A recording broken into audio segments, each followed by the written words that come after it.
Hello, Steve. We're on the air once again. Hello, Paul. I gather you're under the weather slightly. I'm under the weather. I'm on the mend. Thank you very much, Steve. I'm convalescing. Glad to hear it. It's thank you, sir. It's the influenza. That's what you know what I mean? You drinking the tea, the green tea? I'm drinking the tea. I'm drinking the matcha tea occasionally, but yes, fluids, lots of fluid intake and acupuncture, cupping. I'm actually, I was thinking of doing some. I was thinking, did you say coining?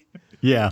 Is coining a thing? Heating up coins and putting them? Yeah, they put oil on your back and then they take these coins and scrape you. It's kind of like cupping a little bit. Oh, I didn't know that. So they're not like putting coins on the meridians or anything like that. No, they use the coin. They'll scrape you on the meridian lines, apparently. It leaves a horrible mess on your back. Just like a big gloppy, oily mess on your back. Yeah. I've done the bruises. cupping thing. Cupping thing was great. Yeah, I enjoyed that. And I was actually thinking of doing some acupuncture. What did you do the cupping for? Like, were you sick or you had like a bad back or something? Maybe. I feel like I just did it. I feel it was during when I was doing a play and I was very tired. My back was kind of out of whack a little bit. And I just thought, give me the full service, doc. I went to an acupuncturist and said, go ahead and do the whole thing. And so they gave me the cupping thing, which I thought was really cool. I enjoyed it. Yeah, I've had it. It's good. I find acupuncture, do you believe the whole thing? I mean, you've seen the things of, open heart surgery with acupuncture used for anesthetic, that right? strains my credulity, but Does everything everything below open heart surgery, I'm willing to consider. Really? Why wouldn't you? I mean, if you buy the rest of it, why wouldn't you buy that you could do open heart surgery? I think a sore back is quite different from open heart surgery. I don't know. And anyway, I'm thinking about doing it. But in the meantime, here's the best medicine, Steve. Yes. Listener mail. Communications from our listeners are the panacea for me. They make me feel good inside. We do have a fine community, and they are writing us some pretty cool letters. They really do. They write a lot of really interesting letters, lots of heartfelt letters, lots of deep letters, lots of suggestive letters. I mean, it's really pretty amazing, isn't it? People open up to the Chinwag, like they really do. It's pretty cool. They feel they can trust us. Yeah. I think, Steve. I hope they're right about that, right? I think they can. Thus Yes, far, they I can. feel like we've proven to be pretty trustworthy guys. I don't feel like I've done anything too dicey on the air. But we have a lot, and we keep promising to read some. And so we thought we would start with one here. Shall we dive in? Shall I read the first one? Yeah, let's do it. Yeah. Well, here's a message from Caroline up there in Westport, Connecticut, which is a nice little town. I've been in Westport, very, very attractive little town. And Is it? yes, it is very nice, very nice. Coastal Connecticut, central coastal Connecticut, Steve, a very special part of the earth. God's country. God's country. God's country. God's country. That run from Bridgeport all the way over to New London is something, let me tell you. No, it's very nice. Westport's very nice. Okay, here we go. Dear Paul and Stephen, I am enjoying your podcast. Well, this starts off good. I have accepted your invitation to suggest a topic. I would love to hear about other people's near-death experiences. I'm very interested because I had a near-death experience. It was August 2005, and I had just moved to Zurich, Switzerland, Kilchberg, to be exact. I think I'm saying that right. I'd moved there with my husband. Works for me. Yeah, does it? Okay. Kilchberg, to be exact. And there we go. I'd moved there with my husband and 2 children from my husband's job with PricewaterhouseCoopers. 5 weeks into our 4-year secondment, we took a trip to Berlin by train.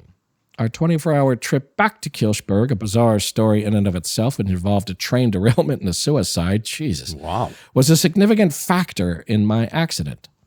Once home, I was beyond exhausted from having been up for 24 hours. I had switched off the light on the first floor and was heading up to bed. It was pitch black, and I was too tired to find the other light switch. In my fatigue fog, I turned left into what I thought was the hallway, but it was the stairwell to the basement. Oh, my God. I took the first step, believing that I had floor under my feet. I fell headfirst down a 16 cement stairwell. Jesus. I remember my first thought was, I'm dead. By all accounts, I should be dead or a paraplegic or severely brain damaged. Miraculously, I had sustained only a 3-part fracture of the left humerus and a humeral head. A titanium plate and 11 screws and a severe concussion was the total damage. Eesh. Man. Yeah. Based on my position at the bottom, I had to have turned over 2 times on my way down. There's no explanation for having survived this with so little damage. Here's the weird part. From the moment I thought to myself that I'm dead to yelling for help at the bottom of the stairs, I left this world. I had no visions of people and no light at the end of the tunnel. I was conscious of who I was, but there was no vision, no sight, just consciousness and energy. There was the presence of an energy that was in totality pure love and joy. It was so wonderful that I did not want to return. And I was gone for hours, and yet it was only a few seconds from the top to the bottom. So if I haven't totally freaked you out yet, there is more. You haven't freaked us out yet? No, we have a high threshold for being freaked out. Yeah, we do. We definitely do, and I'm definitely with this. In the first few months after returning home from the hospital, I struggled to reunite my body with my mind. I felt as though I was a ghost. Fascinating. The feeling was so strong that at one point I looked at my children and asked them if they could see me. Yes, that made my children freak out. Yeah. At first, I thought I was returned for a reason. I talked about my experience of energy and love to anyone who would listen, but I quickly learned to stop. Yes, it freaked everyone out. Before the accident, I was religious, Episcopalian, but after the accident, and having been with the source of energy, I know that all religions are false. I know. I've done some research over the years, but I haven't found much. I think people just don't believe me, and that's okay. If I hadn't experienced it, I probably wouldn't believe it either. Sometimes I think it was just the circuits in my brain reacting to trauma. But I just can't shake the feeling that it was real. I didn't scar my children too much, as they have done well. My son, undergrad MIT, PhD Yale, in molecular, cellular, and developmental biology. It's pretty impressive. Yeah, they're doing well. Jesus. My daughter, undergrad, Vassar, Masters of Philosophy, Oxford. Is that Hartford College? How do you say that? Yes. Hartford? Yeah. Is it Hartford? Hartford College. Yeah, probably the British with their weird spellings of everything. Hartford College, Cultural Anthropology. Thank you for listening, Caroline. Westport. Wow, Connecticut. that's incredible. There's a lot to unpack in there, isn't there? Wow. I mean, first, the injury itself is, it's just like I'm wincing listening to you read it. It's horrifying. Yeah, it's crazy. It's crazy. It's also the first thing I'm struck by is that thing of turning the wrong way is interesting. The thing of like, you turned the wrong way. That always reminds me of that like Philip K. Dick thing that I've talked to you about where he reaches for the light switch that's always in his mind been on the right side and it's not there. Then he realizes the whole time it's been on the left side. It's just that always freaks me out. Disorientation. That was one of his, that was a big watershed moment for him. That's like, everything is a simulation kind of thing. You know what I mean? This was just her being forgetful because it's a new house, I suppose, probably. Yeah, I used to have I used to live in a high rise in Chicago, and whenever I would go up the elevator with friends and come back down again, I used to do this weird sort of experiment in my head because I would watch to see how many people walked out of the elevator and turned the wrong way. And some people always turn the wrong way and other people always turn the right way. So there must be some internal sense of direction, that's different for all of us. But anyway. Yeah. Interesting. Side point. No. So she went down that. I mean, that's a pretty intense injury. She plays it off pretty lightly. But time stretched out for her. The time stretch thing is kind of amazing. As she was falling or as she was out at the bottom, I guess as she was falling. That's fascinating. So it's like she was blacked out and having this sort of vision as she was going down and just seemed to be out for hours. It's interesting though that it isn't the sort of classic light at the tunnel, the end of the tunnel, voices, seeing people that and things like that. A lot of near-death experiences are like operating table kind of things and people, go towards the light kind of thing. And seeing your own self too, aren't you? Sort of, yes, not a looking near-death, down on yourself is a common. feature of near death is seeing yourself floating from on a high and stuff like that, and all that kind of like. That's interesting that she had none of that stuff. I'm gonna reference something I always do, and it's interesting because a lot of this stuff she talks about the And when she goes on to talk about feeling like a ghost and feeling invisible and stuff like that, once again, I'm going to raise up the fact that I used to do that isolation tank stuff. Oh, yeah, for sure. Which people would liken to, and I can't remember, is it DMT or which one's called the near-death drug? Is that the near-death drug? Is that what they call that? Yeah.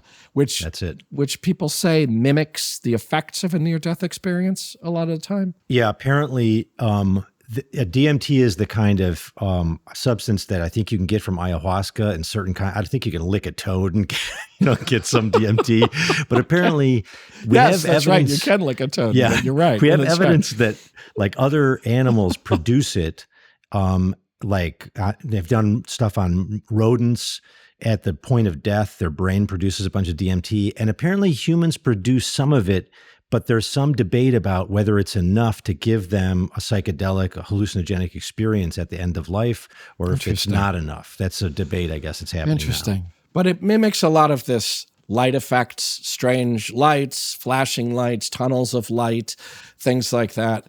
And a lot of the stuff they talk about in the flotation tank is that it is the closest thing to DMT that you can do without taking DMT. Oh. And that it mimics sometimes these effects of, near death. So you have these weird light effects and weird tunnels of light and all these things that also, when you read things like the Tibetan Book of the Dead, which is this sort of guidebook for people in the various afterworlds, Tibetan the bardos. Right?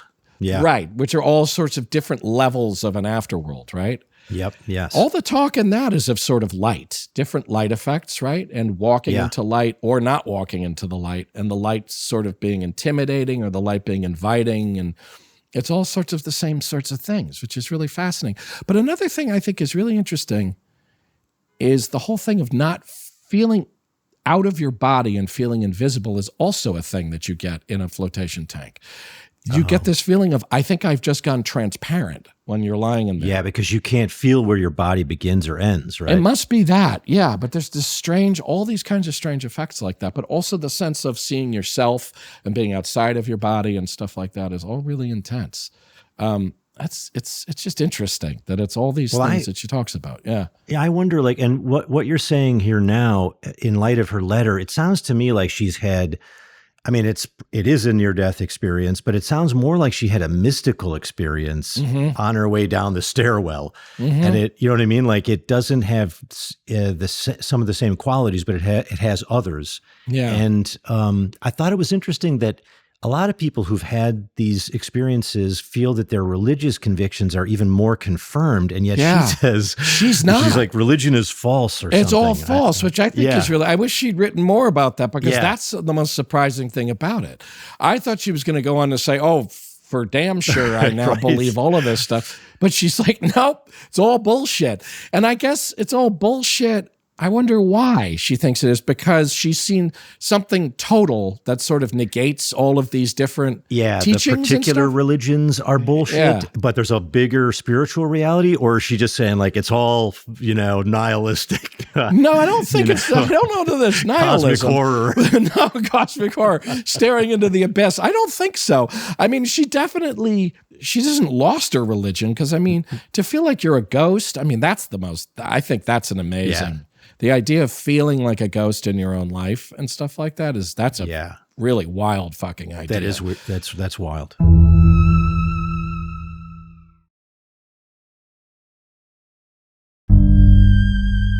Isn't the Bahá'í faith one that sort of attempts reuniting all faiths into one, right? Yeah. Don't they try to accommodate? What do you know about that, the Bahá'í? Yeah, do you know much about there's a beautiful Bahá'í temple near me here, like in Skokie or Evanston, right at the top of Chicago there as it gets into the burbs. And it's absolutely gorgeous. And it has like Persian influences, like you see the arabesque designs, you see the architecture is like that, but it has sort of Near Eastern ideas.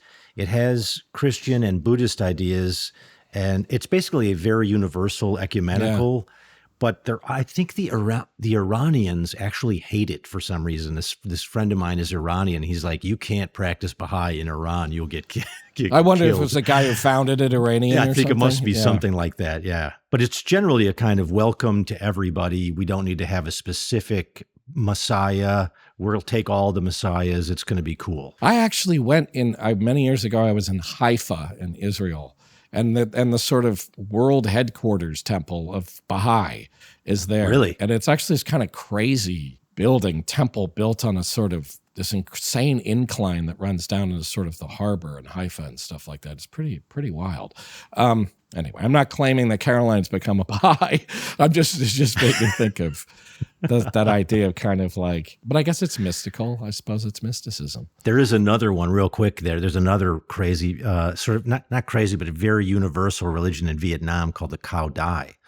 And they are like it's like got Buddhism in it, but also they think Victor Hugo was a saint too. And it's really cool. That's it's a real right. Great mishmash. Yes, it's got a really weird, I remember that. And they must be drawing in French Catholic stuff too, Yes, like French totally. Catholic mysticism and kind of mixing it with sort of local sort of religious traditions and stuff. And their temple is bananas. It's bananas. Oh, I bet. I've heard of that. And they were kind of a real force at one time or something. Yes. Wasn't there kind of? Yeah. They appear in The Quiet American, that great novel. Right. By Graham Greene. Graham Greene, yeah. And it was very powerful then, but it's now become kind of a tourist. I went to see it when I was out, when I was in Ho Chi Minh City. Amazing. It's still great to see, but it's not a cultural force like it was. Do you know that Victor Hugo had this whole period? I mean, he was a madman. He sounds like a total madman. And he was, I guess. We are chin-wagging now. Here we go. I'm really gonna go, but wait a minute. No, because it is somewhat relevant. But that Victor Hugo, he was exiled for some reason because he was seen as politically, I can't remember what, I do know that he was exiled to the Channel Islands, to the islands between France, northern France and southern England. There's this islands there. Guernsey, I think, and stuff like that, and all these. And so he was exiled to one of those islands by the French government for being a subversive of some kind. I don't know. And so he went there with his family and stuff. And while he was there, one of the things he did when he was there was he held these seances, these kind of like, seances sort of, where he acted as a sort of a medium. I don't know whether he was acting as the medium. I don't know enough about it, but I do know that he would have these conversations with entities that would be summoned to speak to him. And it was Seriously? and it was like Shakespeare would come to him and he would, great. and like Dante and stuff like that and Virgil. And he would be like, Shakespeare, it's time for you and I to have a conversation about art. And people would record them. But then he was talking to things like the spirit of the ocean and the spirit of space and stuff like that. God. And like time. And he was like talking to an entity sounds like that Blake. Sounds like William Blake kind of shit. Yeah, really Wow. bananas. And he wrote these crazy, crazy fucking poems. And I think he might have even been like, I'm going to talk to God. Get God on the line. And like Lucifer and stuff. And he just was like, oh my God. and he was having these really challenging conversations with them where he was sort of putting himself on a level with them. Was ectoplasm involved? I don't know that there was any ectoplasm. I don't think there was any ectoplasm needed. I think it was purely Victor Hugo's. Was he believing that what he was doing, or do you think it was like a show? I think so. Like it was no, absolutely. Okay. No, he was just doing it with his family, like, at home, just a domestic scene with Victor Hugo. And I mean, and they were being recorded. Trying to cook in the background. I mean, I know that they wrote them down and stuff like that. Anyway. Think of the hubris. I'm going to get God on the line. I know. Like, think of the guy who's like, get me Shakespeare and I'm going to ask him some questions.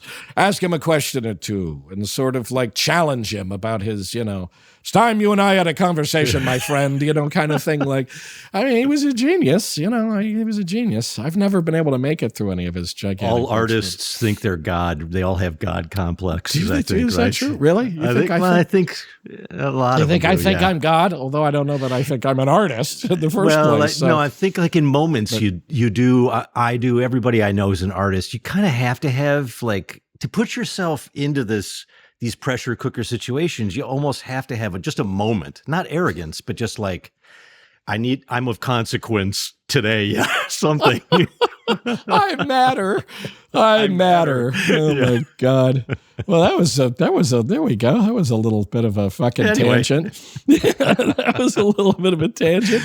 Well, one thing I want to add to her story, though, which is like something this is weird, and it's something I've been thinking about lately, and it's totally bizarre. But one thing that happens to people who have these terrible accidents is that they do seem to like, you all know, like somebody who's had a terrible wound or trauma will go into shock. And so we know that. But also, I keep hearing these stories like the one Caroline just told. And it's almost like, this is going to sound wacky, but it's almost like the body knows that you are going to have some terrible pain.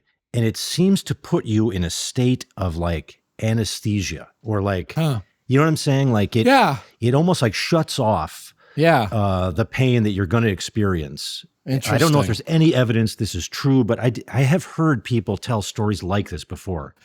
And you're saying like a kind of like almost like chemical anesthetic is released into your body and either that or like there's a spiritual way to interpret it too, which is, you know, the spirit or God or somebody like, let's give them a break on this pain, like, you know, something like that. It's saying like, I'm going to step aside and not feel this. Well, I definitely know I've read about things where there's a kind of psychic state that I was talking about this recently.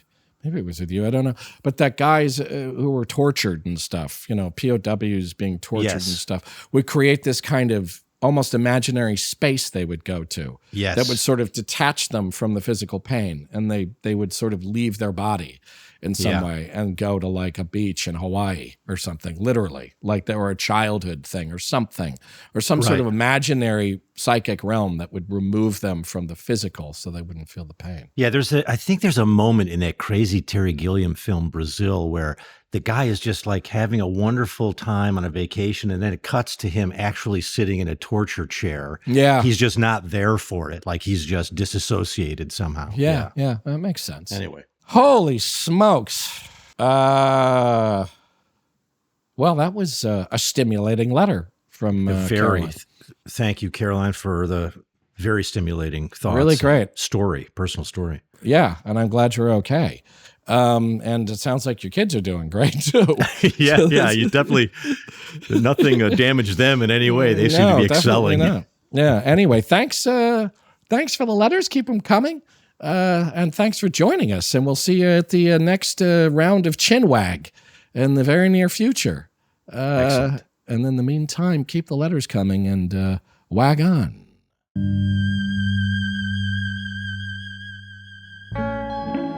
Chinwag is a production of Treefort Media and Touchy Feely Films. Hosted and executive produced by Paul Giamatti and Stephen Asma. Executive producers for Treefort are Kelly Garner and Lisa Ammerman. Dan Carey is executive producer for Touchy Feely. Our series producer is Rachel Whitley Bernstein. Original theme music by Luke Topp, with additional music by Via Mardot. Oscar Guido is our executive in charge of production. Tom Monahan is head of audio for Treefort. Audio production supervision by Matt Dyson. Editing and mixing by Jeff Neal. Animation created by Alex Sokol. Research assistance by Aidan Brooks.